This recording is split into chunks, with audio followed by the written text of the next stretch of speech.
تفسیر ہے. سوچتی تو ہوگی دنیا مصطفیٰ کو دیکھ کر بھلا وہ مصور کیسا ہوگا جس کی یہ تصویر ہے. حضور ہاں ایک بات آپ نے سمجھنی ہے, میں بہت لمبی تقریر کرنے کا قائل نہیں ہوں, ایک بات آپ نے سمجھنی ہے رک کے, بڑی ضروری ہے. سنت کو سمجھنا ہے, اسوہ حسنہ کو سمجھنا ہے. ہمارے ہاں میں لوگوں نے سنت شریعت کا مفہوم بھی اپنے اپنے حساب سے لے لیا ہے. بعض لوگ سمجھتے ہیں صرف 4-5 ہی شاید سنتیں, داڑھی رکھنا, پگڑی باندھنا, مسواک کرنا, میٹھا کھانا, یہی 4-5 لوگوں نے نا, یہ بڑی عظیم سنت ہے, بڑی عظیم. داڑھی کتنی عظیم سنت ہے, اللہ نے عورت کو دی نہیں, صرف مرد کو دی. اس کے چہرے پہ دیکھنا اللہ پسند فرماتا ہے. امامہ عرب کا تاج ہے. مسواک حضور کو اتنی پسند ہے کہ فرمایا اگر امت پر گرا نہ ہوتا تو ہر وضو کے ساتھ مسواک ضروری قرار دے دے.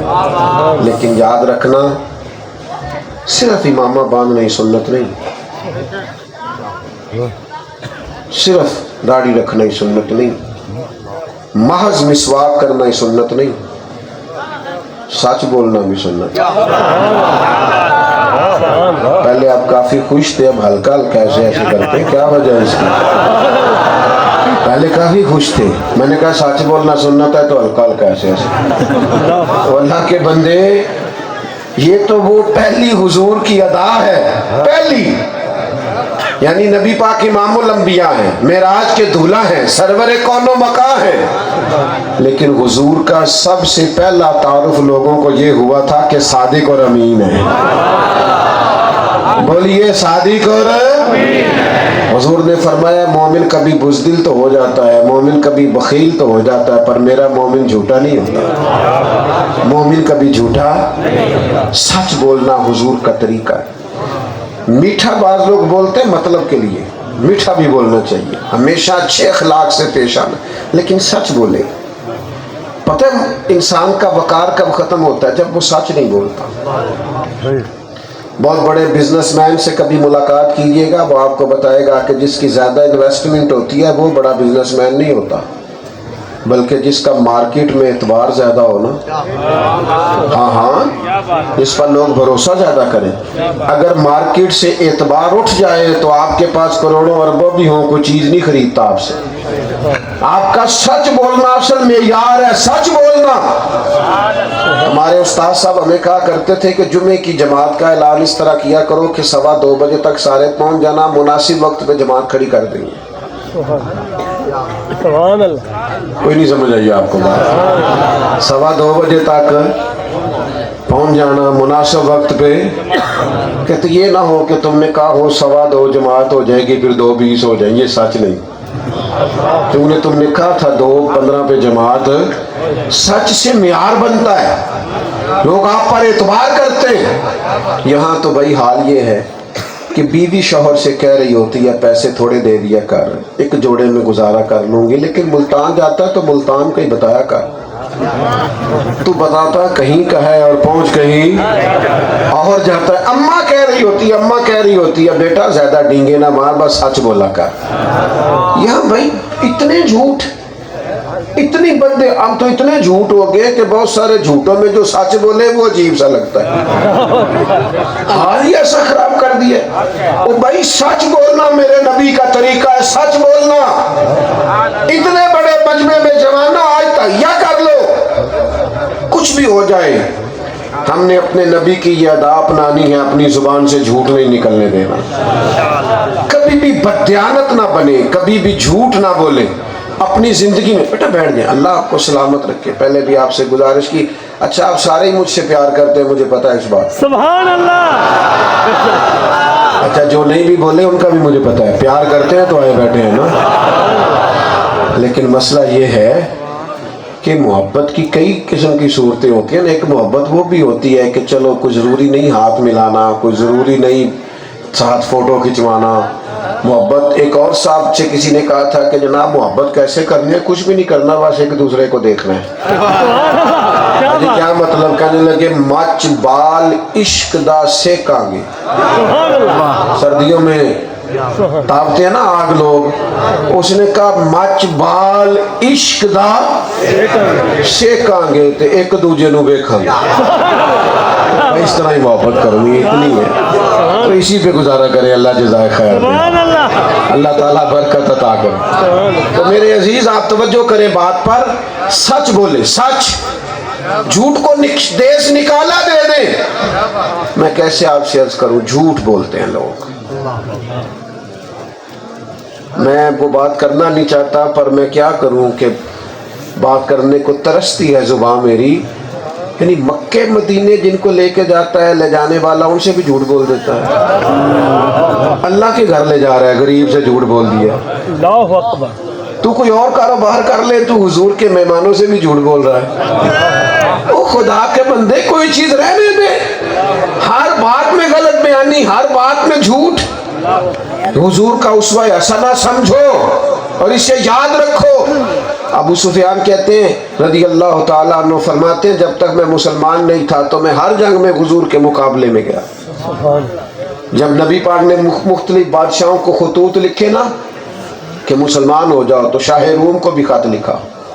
कहते हैं मैं उन दिनों उस इलाके में गया हुआ था। शाह रूम ने कहा यहाँ कोई अरब का सरदार आया हो तो मेरे पास लाओ। कहते हैं मुझे वो ले गए। उसने पूछा आप कौन है उनके जिन्होंने दावा नबूवत किया? तो अबू सुफियान कहने लगे मेरे भतीजे हैं, वो मैं चचा होता हूँ रिश्ते में। कहते उसने तारुफ पूछा, मैंने बताया। बड़ी बातें हुई, तवज्जो फरमाइए जी। कहते हैं बड़ी बातें हुई, बड़े सवाल जवाब हुए। इधर देखो मेरी तरफ। कहते हैं वो टाइम था जब तक मैं जंगे लड़ रहा था हुजूर के साथ। लेकिन जनाब अबू सुफियान फरमाते हैं एक सवाल बादशाह ने फिर आखिर, बड़े सवाल हुए, बड़ी तवील हदीस है बुखारी में, दीगर तमाम कुतुब हदीस में। एक सवाल शाह रूम ने ये पूछा, बताओ वो जिन्होंने दावा नबूवत किया है क्या कभी उन्होंने झूठ भी बोला? कभी खिलाफ वाक़या बात हो ही जाती, कभी झूठ भी बोला है? तो अबू सुफियान बता चुके थे कि रिश्ते में मैं उनका चचा हूँ पर मेरी मुखालफत है, मैं जंगे लड़ता हूँ। अबू सुफियान कहने लगे, थोड़ी देर खामोश रहे तो बादशाह ने फिर पूछा, बताते क्यों नहीं, क्या कभी उन्होंने झूठ भी बोला? अबू सुफियान कहने लगे, बादशाह मेरी मुखालफत अपनी जगह पर वो मेरे सामने पैदा हुए। मैंने उन्हें माँ की गोद में भी देखा है और दादा के कंधों पे भी देखा है और चचा के घर में भी देखा है और जनाब खतीजा का दूल्हा बने भी देखा है। उनकी गोद में औलाद को खेलते हुए भी देखा है। उनकी मुकद्दस कानों पर बाल मेरे सामने चंद बाल सफेद होते भी मैंने देखे हैं। मेरी मुखालफत अपनी जगह पर मैं ये बात डंके की चोट पे कहता हूँ, महबूब की जुबान से जब भी निकला हक और सच ही निकला है। असीर दुश्मन की चाह में भी, वो मुखालिफों की निगाह में भी अमी है, सादिक है, मोतबर है, मेरा पैगंबर अजीम तर है। मुखालिफ भी कहें कि झूठ नहीं बोलते, यहाँ उम्मती का यह हाल हो कि हर दूसरी बात में झूठ बोले, हर तीसरी बात में झूठ बोले। निकल आओ, उसवा नूर को समझो, इसको सादी बात ना समझो, ये बुनियादी बात है। सच का ताल्लुक आपके विकार के साथ, आपकी शख्सियत के बाकपन के साथ। आप सच बोलेंगे, सच्चे शुमार किए जाएंगे। मैं कहा था ज्यादा बातें नहीं करनी, बस मैं बड़ी जल्दी समेट दूंगा। एक मेरा दिल करता है बात और करूंगा, करूं के बात करूं? अरे बड़े शौक से सुन रहा था ज़माना, वो तो हम ही सो गए दास्तान कहते कहते। जिस तरह मिसवाक से दांत साफ करना हुजूर की सुन्नत है ना, दिल साफ रखना भी हुजूर की सुन्नत है। सुभान अल्लाह, सुभान अल्लाह। क्या साफ रखना है? ना बुग़्ज़ हो, ना हसद हो, ना कीना हो, न तकब्बुर हो, न किसी के लिए अपनी ज़ात के लिए महज नफरत हो। दिल साफ हो, दिल बड़ा हो, सीना कुशादा हो। कितना कुशादा हो? सुल्तान साहब कहते हैं दिल दरिया समुद्रों डूंगे, कौन दिलां दिया जाने। और फिर कहते हैं 14 तबक की दिले दे अंदर असी तंबू वांगू ताने। दिल को साफ रखे, कुशादा रखे, पाक होवे ते पाक ही मिलदा ही। ਤੇ ਬਿਨਾ ਪਾਕੋਂ ਪਾਕ ਨਹੀਂ ਮਿਲਦਾ। ਸਾਰੇ ਜਿਸਮ ਦੇ ਧੋਣ ਦੇ ਨਾਲੋਂ ਇੱਕੋ ਹੀ ਧੋਲਾ ਹੈ ਟੁਕੜਾ ਦਿਲ ਦਾ। दिल साफ रखे, पाकीज़ा। ये तिरमिज़ी की हदीस आपने याद रखनी। नबी करीम अलैहिस्सलाम ने हज़रत अनस बिन मालिक रज़ी अल्लाह तआला अन्हु से फरमाया, ए अनस, ए मेरे बेटे, आपसे हो सके तो सुबह इस हाल में करें कि आपके दिल में किसी का बुग़्ज़ ना हो। हुज़ूर फरमाने लगे, ये मेरी सुन्नत है। अल्लाह करे आपको समझ आए। फरमाया सुबह इस हाल में करो कि तुम्हारे दिल में किसी का बुग़्ज़। फरमाया ये मेरी सुन्नत है। दिल को साफ रखे। अच्छा, हम ना बिला वजह दिल में चीजें, अच्छा कोई लेना देना ही नहीं है, नफरत पाल के बैठे हुए। कोई वो दो बंदे दूर खड़े हैं, वो बेचारे कोई अपनी बात कर रहे हैं, हमारा ख्याल होता है मेरे खिलाफ कर रहे हैं। ओ भाई, आप इतने जरूरी बंदे नहीं हैं, उनको कोई और काम भी हो सकता है। आप मुफ्त में परेशान हैं। दिल साफ रखें, ये हुजूर का तरीका है, ये उसवाए मुबारका है। अपने सीने में कुशादगी लाएं, आप मेहरबानी करें, यानी बिला वजह ही। तो मैं, चूँकि मैंने अपना सारा मुल्क देखा है और दुनिया के भी कुछ कोने मैंने देखे हैं, तो मैं जिस जगह जाता हूँ ना, जो आलिम करीब होता है ना उस इलाके का, उसकी आवाम थोड़े बहुत शिकवे करती है। तो मैं उनसे कहता हूँ कि आप शिकवा कर रहे हैं और कह रहे हैं यहाँ वाले मौलाना ठीक नहीं, आप बड़े अच्छे हैं, तो मैंने तो चले जाना, यहाँ तो उसी मौलाना ने रहना। तो आप ये जो शिकायतें कर रहे हैं इनको दूर करें, कुछ थोड़ी बहुत अगर दिल में बातें निकाल दें, उन्होंने ही आपके पास रहना है।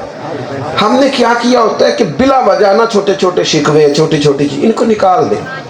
मुस्नद इमाम अहमद बिन हम्बल में रवायत मौजूद है। हज़रत अब्दुल्ला इब्न उमर फरमाते हैं, हम दो लोग हुजूर के पास बैठे थे, दरवाजे पर दस्तक हुई तो महबूब ने फरमाया, दरवाज़ा खोलो, जो बंदा आया वो जन्नती है। कहते हम तो रश्क करने लगे जिसे हुजूर जन्नती कह दें। कहते दरवाज़ा खोला तो बंदा बड़ा सादा सा, वुज़ू किया है, पानी से, दाढ़ी से पानी के कतरे गिर रहे हैं, कुछ सामान थामा हुआ है, वो एक साइड पे रखा, हुजूर की बारगाह में थोड़ी देर हाजिर हुआ है, इजाज़त लेकर रुखसत हो गया। फरमाते मैं सारी रात रश्क करता रहा, कितना खुशबख्त है जिसे हुजूर ने जन्नती कहा। कहते हैं इत्तेफाक की बात, अगले दिन वहीं बैठे थे, वही जगह, वही टाइम, फिर दरवाजे पे दस्तक हुई, हुजूर फरमाने लगे, खोलो भी, दरवाजा जन्नती आया। कहते हम बड़ा नाज कर रहे थे, एक और के नसीब चमक गए, लेकिन दरवाजा खोला तो वही बंदा था जो कल आया। यक न शुद्ध दो शुद्ध, दो दफा जन्नत की बिशारत, और नाज करने लगे। उसी तरह वो सादगी में आया, थोड़ी देर बैठा, रवाना हो गया। कहते सारी रात हमने नाज किया, कितने नसीब। मजे की बात ये कि तीसरे दिन भी वहीं बैठे थे, दरवाजे पर दस्तक हुई, दरवाजा खोला तो हुजूर फरमाने लगे, खोलो भाई, जन्नती आ गया। कहते हैं खोला तो वही बंदा जो पहले 2 दिन आया। अब तो हाथ धो गई नाज करने वाली। ये मुस्नद इमाम अहमद बिन हम्बल में मौजूद। फरमाते वो बंदा इजाज़त लेके हुजूर से निकला तो मैं भी उसके पीछे इजाज़त लेके निकला। तो मैंने उसे जाके कहा, 2-3 दिन मुझे अपना मेहमान बना लोगे? बड़ी हैरानगी वाली बात है ना, किसका 2 गलियां छोड़ के घर है वो कहे मेहमान बना लो। कहते हो मुझे कहने लगा, मैं कोई अमीर आदमी नहीं, पर जो रूखा सूखा खाऊंगा आपको भी दे दूंगा। मैंने कहा ठीक है। कहते मैं 3 रातें और 3 दिन उसका मेहमान रहा। मैं ढूंढना चाहता था कि वो क्या अमल करता है जिसकी वजह से हुजूर ने 3 दफा जन्नत की बिशारत। हम भी नहीं ढूंढते कि पता करो फलाना मशहूर कैसे हुआ है, फलाने ने पैसे कैसे कमाए, ढूंढते नहीं फिरते लोग। एक कारोबार कोई करे तो सारे वही शुरू कर लेते, आजकल इसमें बड़ा पैसा है, मिजाज बन जाता है। वो लोग ढूंढा करते थे कि पता करें ये अल्लाह के करीब कैसे गया, किस तरह नबी पाक ने इसे बिशारत दी। हज़रत अब्दुल्ला इब्न उमर फरमाते मैं 3 दिन और 3 रातें उसके घर रहा। मैंने कोई ऐसी अनोखी चीज़ पाई नहीं उसमें। वो तो खजूर के खुश्क टुकड़े सदका करता था और मैं तो उससे ज़्यादा खैरात करता था। वो इशा जमात से पढ़ता, फजर उठ के जमात से पढ़ता, मैं तो उठ के तहज्जुद भी पढ़ता था। हाँ, जब वो करवटें लेता था तो अल्लाह को याद करता था। फरमाते 3 दिन और 3 रातें रहा, पर मैंने कोई ऐसा अमल नहीं देखा। फरमाते तीसरे दिन मैं इजाज़त लेके जाने लगा तो वो भी परेशान था कि बंदा आया और 3 दिन रहा और बात भी नहीं। तो मैंने कहा भाई मैं बता क्यों आया था? تو وہ خوش نصیب ہے جسے 3 دفعہ حضور نے جنت کی بشارت دی۔ میں چاہتا تھا پتہ کروں، ڈھونڈوں کہ وہ کیا خاص بات ہے جس کی وجہ سے نبی پاک نے جنت کی بشارت دی۔ تو کہتے ہیں وہ کہنے لگا کچھ بھی نہیں، جو ہے آپ کے سامنے ہی ہے، آپ نے دیکھ لیا میرے پاس جو ہے، ہاں ایک عمل ہے۔ میرا مضمون مکمل ہو گیا، بات پر غور کیجیے۔ کہنے لگا ایک عمل ہے، ادھر دیکھو نوجوانوں، کہنے لگا صبح اٹھ کے جب اپنا دل دیکھتا ہوں تو میرے دل میں کسی کے لیے بغض کوئی نہیں، عداوت کوئی نہیں، اپنی ذات کے لیے کسی سے نفرت کوئی نہیں، میرا دل صاف ہے، ہلکا پھلکا ہے، اندر میرے کسی کے لیے کچھ نہیں۔ حضرت عبداللہ فرماتے ہیں بس میں سمجھ گیا وہ جو تیرا دل صاف ہے نا، تو محبوب نے اس کی برکت سے 3 مرتبہ جنت کی بشارت عطا فرمائی۔ اپنی ساری تقریر کو دوبارہ دہراتا ہوں، ایک تو ہر بندہ چاہتا ہے میں اپنے خالق کو ڈھونڈوں، مالک کو ڈھونڈوں، اس کا واحد ذریعہ ذات رسالت مآب۔ جتنا حضور کی قریب جاؤ گے، سیرت پڑھو گے، اخلاق پڑھو گے، کردار پڑھو گے، اتنا اللہ کی بارگاہ تک قرب ملے۔ اور پھر اسوہ حسنہ کو محدود نہیں کرنا 4-5 سنتوں میں، اس میں وسعت دیکھیں، بڑی وسعت ہے، لیکن 2 باتیں بنیادی میں نے آپ کے سامنے رکھی، ایک سچ بولنا، ایک دل کو ہلکا سا بولیے گا، ایک سچ بولنا ہے، کیا کرنا ہے، اور دوسرا دل کو آج رکھیں گے انشاءاللہ۔ کل ہلکی سی کوشش کریں کہ جھوٹ نہیں بولنا، تھوڑا سا تبدیل ہو، تھوڑا سا بدلے۔ آخری گزارش یہ ہے کہ جنہوں نے عشاء نہیں نہ پڑھی، پڑھے بغیر سونا نہیں، اور تگڑا سا الارم لگانا ہے، تگڑا سا، بلکہ 2 الارم لگا لیں، قریب تھوڑا دور رکھ لیں تاکہ اٹھ کے بند کرنا پڑے، اٹھیں گے تو پھر وضو بھی کر لیں گے۔ 2 الارم لگا لیں تو گھر والے پوچھے تو سویرے اٹھتا ہی نہیں، خیر ہے تو کہیں رات جلسہ نہیں سن کے آیا میں، اب انشاءاللہ نماز پڑھا کروں گا۔ میں دعا کرتا ہوں اللہ ہماری حاضری قبول فرمائے۔ آخر دعوانا الحمدللہ۔ اللہ